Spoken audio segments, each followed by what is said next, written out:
Friends, welcome to స్ఫూర్తి news. అధిక వడ్డీ చెల్లిస్తామని పేర్కొంటూ బాగా లాభాలు గడిస్తూ తక్కువ సమయంలో ఎక్కువ డబ్బులు సంపాదించడమే లక్ష్యంగా చాలామంది వ్యాపార రూపంలోకి వచ్చి మోసాలకు పాల్పడడం జరుగుతుంది. ఈ మోసాలు ఎక్కడ చోటు చేసుకుంటాయంటే ఎక్కడ నమ్మకం ఉంటే అక్కడే మోసం చేయడం జరుగుతుంది. అంటే నమ్మిన వ్యక్తులని కుటుంబ సభ్యులు కావచ్చు, మిత్రులు కావచ్చు, బంధుమిత్రులు కావచ్చు, లేదంటే సొంత గ్రామానికి చెందిన వ్యక్తులు, లేదంటే పక్క అంటే వారి వెంట వారి అనుచరులుగా ఉండే వ్యక్తులని ప్రధానంగా మోసం చేయడం జరుగుతుంది. ఇలాంటి మోసమే కోట్లాది రూపాయల మోసం ఒకటి నాగర్ కర్నూలు జిల్లాలో బట్టబయలు కావడం జరిగింది. నాగర్ కర్నూలు జిల్లా పరిధిలోని నడిగడ్డ గ్రామంలో చోటు చేసుకునే సంఘటన ఒకసారి చూస్తే మోసం అనేది ఖచ్చితంగా నమ్మకం పైన ఆధారపడి ఉంటుంది.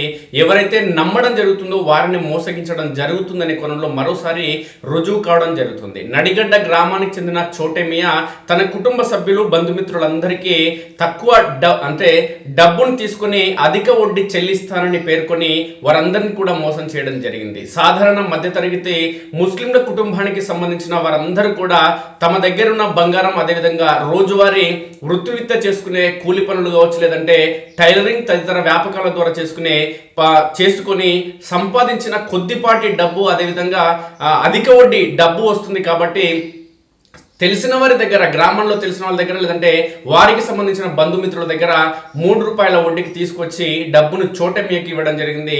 చోటమియా రియల్ ఎస్టేట్ రంగంలో ఇతర రంగాల్లో తాను డబ్బు వెచ్చించడం జరుగుతుందని, అధిక వడ్డీ చెల్లించి తీరుతానని పేర్కొని నమ్మించడం జరిగింది.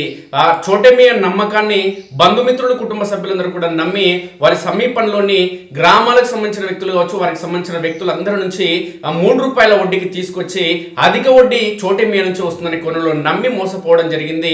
ఈ నమ్మి మోసపోయిన సంఘటన అనేది మొత్తానికి ఎక్కడైతే నమ్మకం ఉంటుందో అక్కడే ఖచ్చితంగా మోసం ఉంటుందని మరోసారి చోటమియా రుజువు చేయడం జరిగింది. ఈ కోట్ల వ్యవహారానికి సంబంధించి ఇప్పటికే జిల్లా ఎస్పీకి ఫిర్యాదు చేయడం జరిగింది. చోటమియా ఎక్కడున్నా పట్టుకొని మాకు సంబంధించిన డబ్బులు తిరిగి ఇప్పించాలనే కోణంలో జిల్లా ఎస్పీకి బాధితులందరూ కూడా ఫిర్యాదు చేయడం జరిగింది. అయితే చోటమియా మోసానికి బడేమియా సహకారం అందించడం జరిగింది. ఈ బడేమియా నాగర్ కర్నూలు జిల్లాలోనే సీనియర్ నేతగా, లేదంటే సీనియర్ రాజకీయ అనుభవజ్ఞుడిగా, లేదంటే సీనియర్ జర్నలిస్ట్గా, లేదంటే సీనియర్ ఎమ్మెల్యేలు కావచ్చు, ఎంపీలు కావచ్చు, వాళ్ళందరికీ సూచనలు, సలహాలు ఇచ్చే అతిపెద్ద రహస్య పిఆర్ఓగా పనిచేయడం జరుగుతుంది. అదేవిధంగా జర్నలిస్టు సంఘానికి సంబంధించి రాష్ట్ర నేతగా ప్రస్తుతం కొనసాగడం జరుగుతుంది. గతంలోనే అనేక అవినీతి అక్రమాలు చేయడంతో పాటు ఓవైపు కాంట్రాక్టర్గా, మరోవైపు డాక్టర్ల నుంచి, ఇతరుల నుంచి డబ్బులు వసూలు చేయడంతో పాటు జర్నలిజం వృత్తిని అడ్డు పెట్టుకుని అనేక అవినీతి అక్రమాలు చేయడం జరిగింది. అయితే ఇక్కడ ఒకసారి మనం గమనిస్తే మిత్రులారా, వీళ్ళందరూ కూడా అంటే చోటేమియా ముస్లిం వర్గానికి సంబంధించిన వ్యక్తి, ఈయన మోసం చేసింది కూడా ముస్లిం కుటుంబాలకు సంబంధించిన వాళ్ళ బంధుమిత్రులని. అయితే ఈ చోటమియాతో పాటు బడేమియా కూడా అదే ముస్లిం వర్గానికి సంబంధించిన వ్యక్తి. అంటే ఈ సమాజంలో కన్న తల్లిదండ్రులు, అదేవిధంగా పుట్టిన గడ్డ, లేదంటే ఏదైతే కులంలో మనం పుడతామో ఆ కులానికి కూడా కృతజ్ఞతతో ఉండాల్సిన అవసరం ఉందని పెద్దలు భావించడం జరుగుతుంది. పెద్దలు తరతరాలుగా ఇదే చెప్పడం జరుగుతుంది. అంటే మన కులం పైన ప్రేమ ఉండాలి, మన కులం పైన ఆరాధన ఉండాలి, పక్క కులాన్ని కూడా ప్రేమించాలని చెప్పడం జరుగుతుంది. కానీ ఈ చోటమియా, బడేమియా ఇద్దరు కలిసి తమ సొంత వర్గానికి సంబంధించిన వారిని మోసం చేయడం జరిగింది. వాళ్ళ కుటుంబ సభ్యులు, లేదంటే వాళ్ళందరినీ కూడా రోడ్డున పడేసే పరిస్థితి తీసుకురావడం జరిగింది. ఈ బడేమియా వ్యవహారం చూస్తే జర్నలిస్టు నేతగా అనేక మంది జర్నలిస్టులకు తీవ్ర అన్యాయం చేసే క్రమంలో అక్రిడేషన్లు ఇచ్చే సమయంలో కూడా తీవ్ర ఇబ్బందులకు గురి చేయడం జరుగుతుంది. అక్రిడేషన్లు రాకుండా అడ్డుకోవడం జరుగుతుంది, లేదంటే జర్నలిస్టు సంఘాలకు సంబంధించి ఇతర వర్గాలను ఇబ్బందులకు గురి చేయడం జరుగుతుంది. ఇవన్నీ పరిణామాలు ఒకవైపు ఉంటే, రాజకీయ నాయకులకు తానే స్వతంత్ర పిఆర్ఓగా వ్యవహరించి అనేక మంది రాజకీయ నాయకుల జీవితాలను ఆగం చేయడం జరిగింది.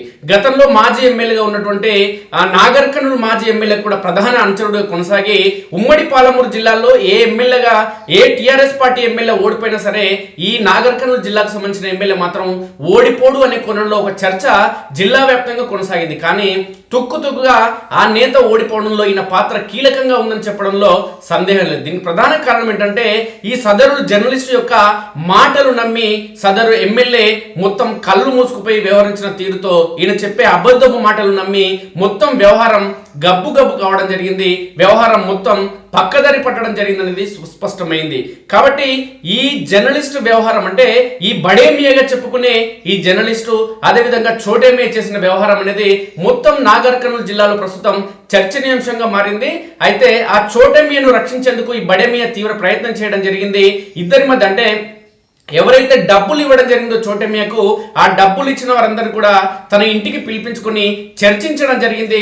చర్చించిన అనంతరం నేను చోటేమియాని పిలిపిస్తా, మీ డబ్బులు మీకు ఇప్పిస్తా అని ఈ విధంగా సెటిల్మెంట్లు చేసే అవతారం కూడా ప్రస్తుతం బడేమియా ఎత్తడం జరిగింది. ఆ సమయానికి అంటే చోటేమియా ఈ సమయానికి వస్తాడు, మీరు రండి అనే కోణంలో 2 రోజుల క్రితం ఎవరైతే నడిగడ్డకు సంబంధించిన బాధితులు ఉన్నారో వాళ్ళందరూ నా ఇంటికి రావాలనే కోణంలో ఆయన చెప్పడం జరిగింది. ఆ బాధితులందరూ కూడా ఉదయం 5 గంటలకే ఈ బడేమియా ఇంటికి వచ్చినప్పటికీ కూడా బడేమియా చోటేమియాకి అనుచరుడుగా మారి చోటేమియాను రక్షించే ప్రయత్నం చేయడం జరిగింది. చోటేమియాని ఎవరో కిడ్నాప్ చేశారని వాళ్ళ కుటుంబ సభ్యులు చెప్తున్నారనే కోణంలో ఈ బాధితులను నమ్మించే ప్రయత్నం చేయడం జరిగింది. ఈ బాధితుల్లోనే ఎవరో ఒకరు డబ్బుల కోసం చోటేమియాను కిడ్నాప్ చేయడం జరిగిందనే కోణంలో ఈ వాతావరణాన్ని మొత్తం ఉత్కంఠగా మార్చే ప్రయత్నం చేయడం జరిగింది. బాధితులను పరోక్షంగా భయపెట్టే ప్రయత్నం చేయడం జరిగింది. ఇవన్నీ అంటే ఈ బడేమియాకు ఒక జర్నలిస్ట్ కాబట్టి అటు రాజకీయ నాయకులు అండ, మరోవైపు అధికారులు అండా ఉంటుంది కాబట్టి ఈ సెటిల్మెంట్ చేసి భారీ మొత్తంలో డబ్బులు దోచుకోవాలనే కుట్ర చేయడం జరిగిందనేది స్పష్టమవుతుంది. ఇదే అంశం ప్రస్తుతం నాగర్ కర్నూలు జిల్లా వ్యాప్తంగా హాట్ టాపిక్ గా మారడం జరిగింది. అయితే నాగర్ కర్నూలు జిల్లాతో పాటు ఉమ్మడి పాలమూరు జిల్లా అదేవిధంగా తెలంగాణ ప్రజలందరూ లేదంటే సమాజంలోని ప్రజలందరూ కూడా ఒకటి గమనించాల్సిన అవసరం ఉంది. ఉచితంగా ఎవరికి కూడా డబ్బులు రావు. అధిక వడ్డీ చెల్లిస్తామని డబ్బులు తీసుకుంటున్నారంటే ఖచ్చితంగా మోసానికి గురవుతారని స్పష్టమవుతుంది.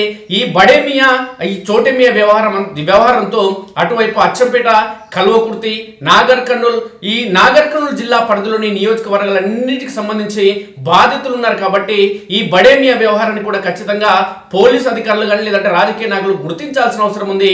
ఒక జర్నలిస్ట్ గా ఉండి ఈ సెటిల్మెంట్ వ్యవహారం కావచ్చు లేదంటే కాంట్రాక్ట్ వ్యవహారం కావచ్చు ఈ రాజకీయ నాయకులకి తప్పుడు సూచన సలహాలు ఇస్తూ వారిని రాజకీయ సమాధి చేస్తున్న ఈ వ్యవహారాన్ని ఈ వ్యక్తిని ఖచ్చితంగా ఈ సమాజం అంతా గుర్తించాల్సిన అవసరం ఉందనేది స్పష్టమవుతుంది. మిత్రులారా, నా పేరు మొహమ్మద్ ఖాజా మేనజిన్, విలేజ్ నడిగడ్డ, నార్కల్ డిస్టిక్. మాకు మా అన్న కొడుకు చోటేమియా, నేను బిజినెస్ చేస్తున్నా, ప్లాట్ల బిజినెస్ చేస్తున్నా. చిచ్చా, మీరు దుబాయ్ ఎందుకు పోతారు, అక్కడ ఎందుకు పోతారు, ఇక్కడ నుంచి మీకు కొన్ని లాభాలు ఇస్తా, దాన్ని బట్టి మీరు ఇన్వెస్ట్ చేయండి, మేము ఇస్తాం మీకు అన్నారు. ఓకే అన్నప్పుడు మా పిల్లగాడని మేము నమ్మి ఇచ్చినాం.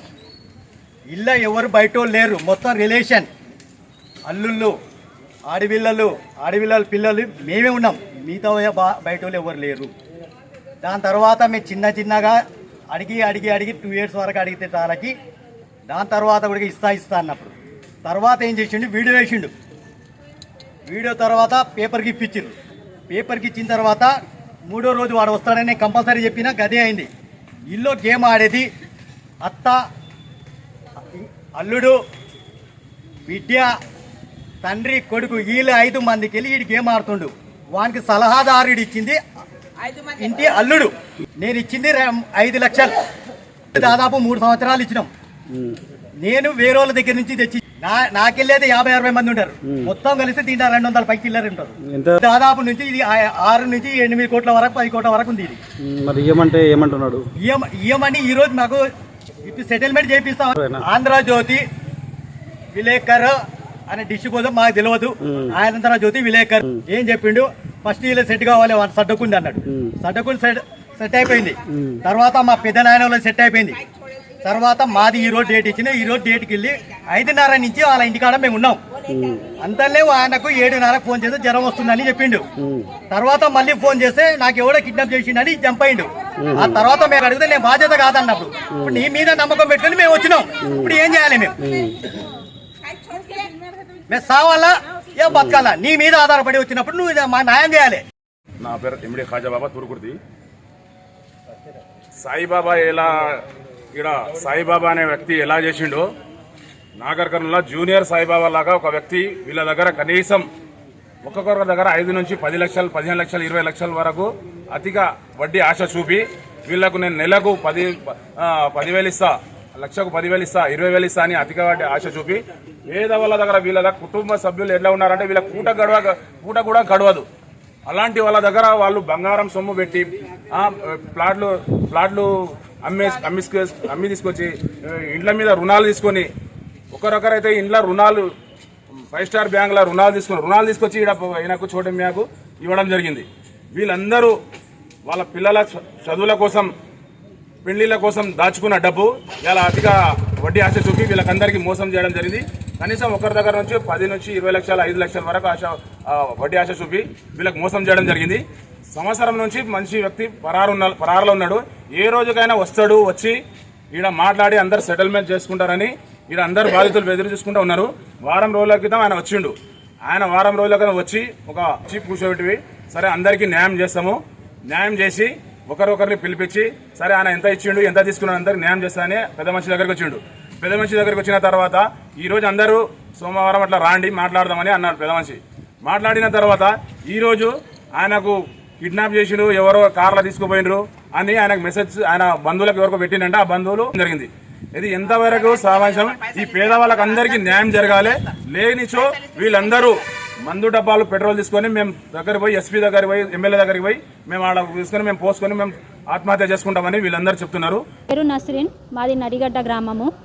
మా సొంతం బావ కొడుకు, పరాయ మనిషి కాదు, సొంతం బావ కొడుకు మా దగ్గరకు వచ్చి చిన్నమ్మ నేను ప్లాట్ల బిజినెస్ చేస్తున్నాను, మీకు కమిషన్ లేకుండా ప్లాట్ల నుంచే మీకు ప్లాట్లైనా ఇప్పిస్తాను, లేకపోతే మీ పాపల పిల్లల భవిష్యత్తుకు డబ్బులైనా జమ చేస్తానని మా దగ్గరకు వచ్చి మా ఉన్న ప్లాట్లు అమ్మి తీసుకున్నాడు. మా దగ్గర ఉన్న ప్లాట్లు అమ్మి తనకిచ్చినాం. ఇక్కడ డాక్యుమెంట్స్ ఇట్లా రాసి ఇచ్చిండు. ఇదే కాకుండా మళ్ళీ చిన్నమ్మ వేరే వాళ్ళ మీ బంధువుల దగ్గర ఏమైనా తీసుకోండి, మీకు లక్షకు 6,000 ఇస్తా, మీరు అక్కడ వాళ్ళకు కొంచెం ఇచ్చి మీ కమిషన్ తీసుకోండి అని మాకు వద్దన్నా రెచ్చగొట్టి తెప్పించుకున్నాడు. దాదాపు అలా మా రిలేషన్లోనే దాదాపు ఒక్కొక్కరి దగ్గర 20 నుంచి 30 లక్షల వరకు తీసుకున్నాడు మా దగ్గర. అలా బాగానే ఇచ్చిండు, 2-3-6 మంత్స్ వరకు ఇచ్చిండు. కరెక్ట్ పోయిన సంవత్సరం మే నుంచి అప్పుడు ఇస్తా ఇప్పుడు ఇస్తా అని మాకు బాగా సతాయిస్తున్నాడు. ఇదే కాకుండా చిట్టీల పేరుతో మళ్ళీ నా దగ్గర 20 మందిని జమ చేయించి 20 మంది దగ్గర చిట్టి పైసలు కూడా జమ చేసుకొని అయిపోయినా కూడా ఇప్పటి వరకు ఇస్తలేరు. ఆ చిట్టి వాళ్ళు కూడా వచ్చి నాకు టార్చర్ చేస్తున్నారు. ఇప్పుడు నేను వాళ్ళకు కూడా ఇన్ని పైసలు జమ చేయాలంటే నా దగ్గర ఇప్పుడు నా దగ్గర ఆస్తి కూడా లేదు. నేను చెప్పిన నా దగ్గర ఏం లేదంటే నేను నమ్మకంగా తెచ్చి ఇస్తా చిన్నమ్మ అని నా దగ్గర తీసుకున్నాను. నేనే కాకుండా మా రిలేషన్లు మేమందరం ఇంట్లో ఏదో కూలి పని చేసుకొని ఇంట్లో ఎంబ్రాయిడింగ్ చేసుకొని బతికే వాళ్ళం మేమందరము. మా దగ్గర కూడా ఇట్లా తీసుకున్నాడు. పారిపోయినోడు కరెక్ట్ 1 వీక్ బ్యాక్ వచ్చి మా గ్రూప్ కాకుండా వేరే వాళ్ళ బంధువుల గ్రూప్లకు సెటిల్మెంట్ చేసుకున్నాడు. అతని దగ్గర కూర్చొని 2 గ్రూప్స్ దగ్గర సెటిల్మెంట్ చేసుకొని మా అందరికీ ఈరోజు డేట్ ఇచ్చి ఈరోజు కరెక్ట్ 6 వరకు రండి మీ అందరికీ సెటిల్మెంట్ చేయిస్తా అని అహన్ గారు చెప్తే మేము ఈరోజు కరెక్ట్ 5:30-6 నుంచి వాళ్ళ ఇంటి దగ్గర ముఖాలు కూడా కడుగోలేదు, పిల్లలకు స్కూల్లో కూడా పంపించలేదు. మేము 6 నుంచి వచ్చి వాళ్ళ ఇంటి దగ్గర పడిగాపులు కాసుకుంటూ కూర్చున్నాము. 8:30కు ఫోన్ చేసి 10 నిమిషాల తర్వాత వస్తున్నా అని మెసేజ్ పెట్టినోడు మళ్ళీ 8:20కి ఫోన్ చేసి నాకు ఎవరో కిడ్నాప్ చేస్తున్నారని మెసేజ్ పెడితే మేము ఎట్లా నమ్మాలి? ఇప్పుడు దీంట్లో హంచేయు కూడా ఉంది అని మాకు నమ్మకం కనిపిస్తుంది. ఎందుకంటే మాకు పిలిపించిన ఆయన జిమ్మెదారీ తీసుకుంటా అని మాకు చెప్పిండు ఇంతకుముందు. ఇప్పుడు జిమ్మెదారీ లేకుండా పిలిపియకుండా వాడు పారిపోయిందంటే నాకేం తెలియదని చేతులు ఎత్తిస్తున్నాడు. దాంతో పాటు వాళ్ళ కుటుంబ సభ్యులు, తండ్రి, అన్న, అత్త, భార్య, ఆయన తోడల్లుడు వాళ్ళందరూ కలిసి ఈ గేమ్ ఆడుతున్నారు. వాళ్ళు సేఫ్ చేసుకున్నారు. ఇప్పుడు ఈ ఊర్లో ఉన్న జనం దాదాపు 150 మంది వరకు పేద ప్రజలు, మరి పరాయి వాళ్ళు కూడా కాదు, అందరు వాళ్ళ రిలేటివ్సే, మా రిలేటివ్సే అందరి దగ్గర తీసుకొని ఇప్పుడు పారిపోయిండు. ఇప్పుడు మాకు న్యాయం చేయాలని మేము ఎస్సీపీ ఆఫీస్ దగ్గరికి వచ్చాము. సార్ మాకు చేస్తామని చెప్పారు.